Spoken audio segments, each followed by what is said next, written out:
নমস্কার আমার প্রিয় ইউটিউব পরিবার, তোমরা সবাই কেমন আছো? আশা করছি তোমরা সবাই অনেক ভালো আছো, সুস্থ আছো। আমিও ভালো আছি। আমি সুপ্রিয়া। আমি তোমাদের সবাইকে আমন্ত্রণ জানাই নাসিকের ঘরকন্যার আরেকটি নতুন ব্লগে। যে প্রান্ত থেকে আমার ভিডিওটি, আমার ব্লগটি দেখছো, আশা করছি তোমরাও সবাই অনেক ভালো আছো। এখন সকালবেলা, সকাল 7:30। সিঁড়িতে এসে সবে পৌঁছালাম, সাথে সাথে রুম পেয়ে গেছি। হোটেলের মধ্যে আমরা চলে আসলাম চাবি নিয়ে। ভাবছি কোথায় আগে যাব, কোন কাজটা আমরা আগে করব। সঠিক সময় সঠিক ডিসিশনটা নেওয়া খুবই প্রয়োজন। ওই জন্য আমরা মুখ হাত পা ধুয়েই কিন্তু বেরিয়ে পড়লাম শিরডির উদ্দেশ্যে। কিন্তু সাই বাবার ওখানে যাব না, সাই বাবার ওখানে প্রসাদটা খাবো, মানে শিরডির ওখানে যে সাই বাবা যেটা মেন, সেখানে প্রসাদ খাবো। আর তারপরে আমরা রওনা দেবো শনি সিঙ্গাপুরের দিকে।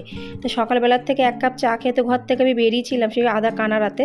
তারপর ভাবলাম যে না, একটু চা খাই। একটা চায়ের দোকান দেখলাম, আর চায়ের দোকানের পাশে কি সুন্দর ব্যাগগুলো, সব 50 টাকা করে। এখানে ব্যাগ, সমস্ত জিনিসপত্র আছে, চশমা, স্টুল, সব কিছু আছে, যা নেবে 50 টাকা। কিন্তু ভালো করে দেখলাম, দেখে ভাবলাম যে কোয়ালিটি খুব একটা ভালো না। অবশ্য 50 টাকায় কত ভালোই বা হবে। যাই হোক, আমি নিলাম এক কাপ চা আর দুটো বিস্কুট। একটা আমি খেয়েছি আর একটা আমার বড় মেয়ে খেয়েছে। টোটাল 15 টাকার মোটামুটি চা খাওয়া শেষ। তারপরে চলে আসলাম শিরডির সাই বাবার প্রসাদ খেতে। শিরডিতে জানো তো, কেউ কিন্তু কোনো সময় অভুক্ত থাকে না। সকাল থেকে রাত পর্যন্ত যখন যাওয়া যায় তখন কিন্তু প্রসাদ পাওয়া যায়। এটা একদম কিন্তু বাস্তব কথা। আর এই দেখো, সাই বাবার এখানে এসে প্রসাদ খাবো না সেটা কি হয়? ওই জন্য সবার আগে চলে আসলাম প্রসাদ খেতে। তা প্রসাদের যে জায়গাটা, সেই যে বড় একটা জায়গা, বড় একটা মাঠ, মাঠের মধ্যে ঘর করা। আর এই দেখো, এই যে সাই বাবা যে একদম এন্ট্রান্সে মূর্তি আছে, সে সাই বাবা কিন্তু রান্না করছে। তাহলে বুঝতেই পারছো। আর এখানে কিন্তু একটা প্রসাদালয় নয়, দুটো তিনটে প্রসাদালয় আছে একদম কাছাকাছি। তা আমরা যেটা একদম মন্দিরের কাছে, সেটাতেই আমরা সবার আগে চলে আসলাম। এসে দেখলাম অনেক ভিড়, কেউ প্রসাদ খাচ্ছে, খেয়ে বেড়াচ্ছে, কেউ যাবে। আর প্রসাদালয়ের একদম সামনেই আছে মা অন্নপূর্ণার মূর্তি। আর এখন বেশ অনেকটা, মানে দুপুরবেলা এখনও পুরোপুরি হয়নি, মানে সকালটা জাস্ট গড়িয়েছে, ওই জন্য কিন্তু খুব একটা ভিড় না। এই জায়গাটা দুপুরবেলার দিকে কিন্তু পুরো দমে ভিড় হয়ে যায়। মোটামুটি পক্ষে 1-1.5 ঘন্টা কিন্তু ওয়েটিং করতে হয়। আর এই যে এত বড় ঘর, কয়েক হাজার লোক কিন্তু একসাথে বসে প্রসাদ খায়। ঘরটা দেখে নিশ্চয় তোমরা আন্দাজ করতে পেরেছো। এখানে কিন্তু কুপন সিস্টেম আছে, বিভিন্ন ধরনের কুপন আছে, ফ্রির কুপন আছে, পয়সা দিয়ে কুপন আছে, মানে তোমরা যেটা নিতে পারো। তা মোটামুটি আমরা কুপন নিলাম। কুপন নেওয়ার পরে আমরা চলে আসলাম খেতে। খাওয়ার এখানে দেখেছো বসতে কিন্তু হচ্ছে, বেশ খানিকক্ষণ বসলাম। বসার পরে চলে আসলো আমাদের সবার প্লেটে খাবার। নুন, ভাত, ভাতের মধ্যে ডাল, রুটি, লাউয়ের তরকারি, সুজি, আর একটা আছে যেটা মারাঠিদের সবথেকে স্পেশাল খাবার হলো সেটা হলো উসাল। সব কিছু দেওয়া হয়ে গেছে, খাওয়া হয়ে গেছে। খেয়ে দিয়ে আমরা রওনা দিচ্ছি কিন্তু শনি সিঙ্গাপুরের উদ্দেশ্যে, কেন কি টাইমটা অনেকটা। আর এখান থেকে শনি সিঙ্গাপুর যে খুব একটা কাছে তাও না, খুব একটা দূরে তাও না। শিরডি আসলে কিন্তু অবশ্যই তোমরা পেয়ারা খেও, কেন কি নাসিকের পেয়ারা কিন্তু খুবই বিখ্যাত। পেয়ারাগুলো দেখতে পেয়েছো, এক একটা ঝুড়ির পেয়ারা কিন্তু 100 টাকা করে। তো অত পেয়ারা তো আমাদের লাগবে না, এই জন্য 50 টাকার পেয়ারা নিলাম। তাও 7-8টা পেয়ারা কিন্তু হয়ে যায়। আর অদ্ভুত মিষ্টি পেয়ারা। আর তার সাথে একটু লঙ্কার গুঁড়ো, নুন মিশানো যে মশলা, সেটাও কিন্তু দিয়ে দিয়েছে। পেয়ারা খাওয়ার পরে ইচ্ছা হলো একটু আখের রস খেতে। খুব সুন্দর কিন্তু পেয়ারাটা খেলাম। তারপর আখের রসটা খাওয়ার জন্য যেতে যেতে চলে আসলাম আমরা আরেকটা দোকানে। এখানে কিন্তু আখের রসের যে মেশিনটা, সেটা কিন্তু গরু টানছে। তোমরা নিশ্চয়ই দেখে বুঝতেই পারছো, গরু নয় গাভী। যাই হোক, এই দেখো একটা ভাই মানে মেশিনের মধ্যে দিচ্ছে, আর গরুটা ঘোরাচ্ছে। এটাই কিন্তু এখানকার প্রসিডিওর। প্রত্যেক ক্লাসের দাম হলো 10 টাকা করে। আমি নিচে, আমার বড় মেয়ে নিচে, আর কিন্তু কেউ খায়নি। আর আমার ছোটো মেয়ে একটা পেয়ারা খাবে বলছে তার পাপাকে, ওই জন্য পাপা একটা পেয়ারা কেটে আমার ছোটো মেয়েটিকে দিচ্ছে। যাই হোক, আমরা সবাই কিন্তু, মানে আমি আমার 2 মেয়েকে নিয়ে আমরা কিন্তু ঝুলা ঝুলছি, আর তার সাথে সাথে আখের রসটা এনজয় করছি।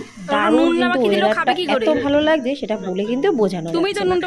রাস্তার 2 পাশেই কিন্তু এরকম সিস্টেম আছে, আখের রসের দোকানগুলো আছে, আর এরকম ঝুলা আছে, তার সাথে দোলনা টাইপের।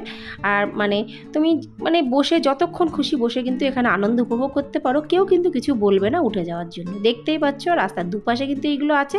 আর তোমাদের কিন্তু আমি দেখানোর জন্য আস্তে আস্তে করে দেখাচ্ছি। অবশ্যই তোমাদের ভালো লাগবে। ভালো লাগলে লাইক, সাবস্ক্রাইব, শেয়ার, কমেন্টস করতে কিন্তু একদমই ভুল করো না।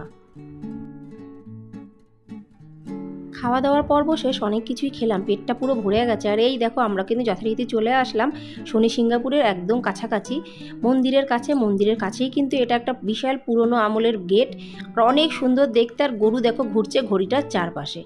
দেখলেই তোমরা বুঝতে পারছো গেটটা এখনকার না, যথারীতি কার পার্কিং হয়ে গেছে। তারপরে আমরা যাব এখন পুজোর প্রসাদ নিতে।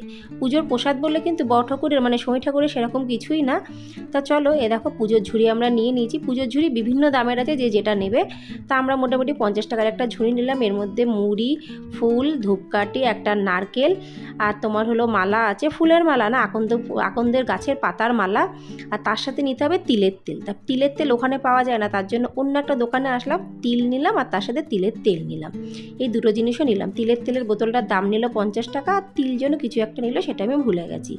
রোদ কিন্তু মারাত্মক, এতক্ষণ গাড়ির মধ্যে বসেছিলাম বলে রোদটা কিন্তু বুঝতে পারিনি। যাই হোক, পুজো দিতে যাব, আস্তে আস্তে গুটি গুটি পায়ে কিন্তু আমরা এগিয়ে চললাম মন্দিরের কাছাকাছি। শনি ভগবান মন্দিরের এটা হলো একদম মেন গেট, দেখতেই পাচ্ছ।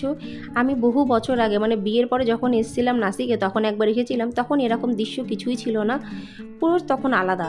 কিন্তু এত বছর পরে পুরো অন্য রকমের হয়ে গেছে মন্দিরটা, কিন্তু মেন মন্দিরটা কিন্তু সেরকমই আছে। তা চলো, সবাই আমরা জুতো খুললাম। জুতো খোলার পরের দিকে যাব আমরা ভেতরের দিকে, কেন কি সবাই তো জুতো খুলেই মন্দিরে আমরা যাই। মন্দিরের ভেতরে ঢুকে সবার প্রথমে আমাদের ঝুড়িতে যা যা দেওয়া হয়েছিল সব কিছু কিন্তু এখানে দিয়ে যেতে হবে। আর যে সেই মালা, আকন্দ ফুলের মালা, কালো কাপড়, সেটা কিন্তু এখানে ত্রিশূলের গায়ে পরাতে হবে। শুধু একমাত্র তিলের তেল আর তিল নিয়েই কিন্তু আমরা মন্দিরের ভিতরে ঢুকতে পারি। ঠাকুরকে তেল চড়ানোর জন্য আলাদা করে কিন্তু এন্ট্রি ফি দিতে হবে, মানে কুপন কাটতে হবে। আমরা কুপন কাটলাম না, ওই জন্য আমরা কী করলাম, এখানে কিন্তু আরেকটা প্রসিডিওর আছে, একটা জালি মতন করা আছে বিশাল বড়। সেই জালির মধ্যে তিলের তেল আর তিল দিয়ে কিন্তু এখানটা আমরা ঢালছি, ওটা সরাসরি কিন্তু ঠাকুরের মাথার পরে গিয়ে পৌঁছাচ্ছে। ঠাকুরের থেকে আমরা চলে আসলাম বেশ খানিকটা দূরে আর একটা ঘরে, সেখানটাতে রূপোর একটা বড় পালকি দেখতে পাচ্ছ। এখানটায় নিয়ে কিন্তু এই পালকিতে নিয়ে কিন্তু ঠাকুরকে ঠিক বাৎসরিক পুজোর সময় ঘোরা হয়।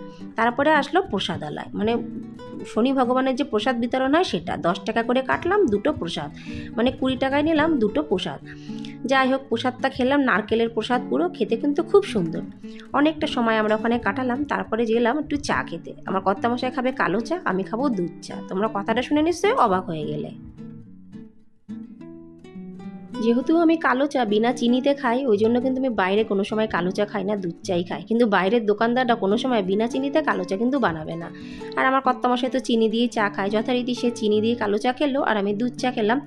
চা খাওয়ার পর্ব শেষ। এখন আমরা যাচ্ছি কিন্তু আবার গাড়িতে চড়ে হোটেলের দিকে। অনেকটা সময় হয়ে গেছে, কেন কি সন্ধ্যাবেলায় কিন্তু আমাদের আর একটা প্ল্যান আছে আর এক জায়গায় যাওয়ার।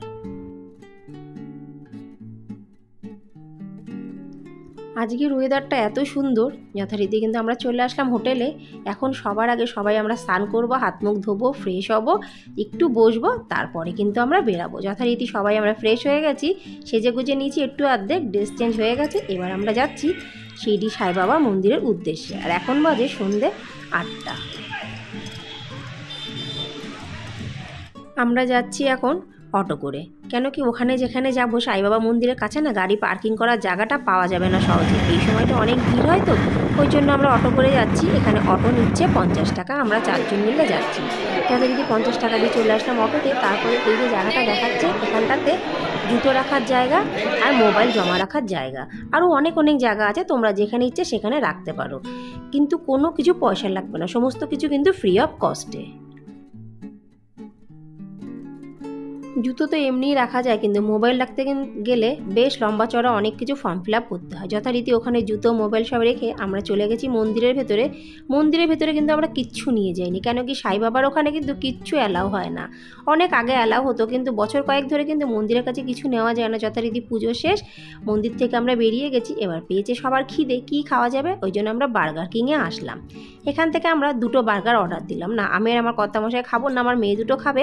সেখান থেকে যদি আমরা এক কামড় করে খাই তবে, কেন কি বার্গার অত আমার খাওয়ার ইচ্ছা নেই, ওই জন্য খাবো না। আর আমার কর্তামশাই তো সেরকম এসব জিনিস খায়ও না। তোমাদের একটা কথা বলতে তো ভুলেই গেছে বন্ধুরা, সাই বাবার মন্দিরের ভেতরে কিন্তু মোবাইল অ্যালাউ হয় না, ওই জন্য কিন্তু মোবাইল সুইচ অফ করে ওখানে জমা করে রেখে দিয়েছি বলে মন্দিরের ভেতরকার কিন্তু কোনো ভিডিও নেই। তারপরে চলে আসলাম ঠিক সেই সকালকার সেই প্রসাদালয়ে। ওইখানটায় এসে আজ এখনকার খাবারটা কিন্তু পুরো আলাদা, সাম্বার, ভাত, একটা রুটি আর একটা সবজি। এটা হলো ছোলার সবজি, যে ছোলা হয় সেই ছোলা। যথারীতি রাতের খাওয়া কমপ্লিট হয়ে গেছে। তারপর আমরা এখন আসলাম একটা মিউজিয়ামে, ঠিক যেখানে খেলাম তার ঠিক উপরে। এখানে এন্ট্রি ফি পার হেড 10 টাকা করে। যথারীতি আমরা মিউজিয়ামের ভেতরে আসলাম। এটাও কিন্তু সাই বাবারই সমস্ত সব কিছুর, কিন্তু সাই বাবার মানে কি ওই সময়কার। তো এখানে বিভিন্ন ধরনের তরোয়াল, তারপরে সেই সময়কার সৈনিকদের ড্রেস, বিভিন্ন কিছু কিন্তু এই মিউজিয়ামে আছে।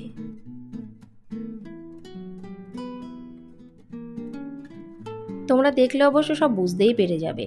কি সুন্দর লাগছে না দেখতে, মানে চোখ ফিরানো যায় না। এসব জায়গায় আসতে গেলে বেশ খানিকটা কিন্তু সময় নিয়ে আসতে হয়, কিন্তু যেহেতু আমাদের হাতে সময় কম, ওই জন্য কিন্তু আজকের দিনে আমরা 2 জায়গা দর্শন করে নিলাম। কেন কি কালকের প্ল্যান তো আমাদের পুরোপুরি অন্য রকমের। সেই সকাল 7টা থেকে এখন বাজে রাত্রির প্রায় ছুঁই 11টা, মানে বুঝতেই পারছো হোটেলের কাছাকাছি কিন্তু আমরা চলে এসেছি। তো আশা রাখছি বন্ধুরা আজকের ব্যস্ততম দিনটি তোমাদের অবশ্যই ভালো লাগবে। ভালো লাগলে লাইক, সাবস্ক্রাইব, শেয়ার, কমেন্টস করতে কিন্তু একদমই ভুলো না। আবার তোমাদের সাথে দেখা হবে পরবর্তী ব্লগে। ততক্ষণের জন্য নমস্কার বন্ধুরা, নমস্কার।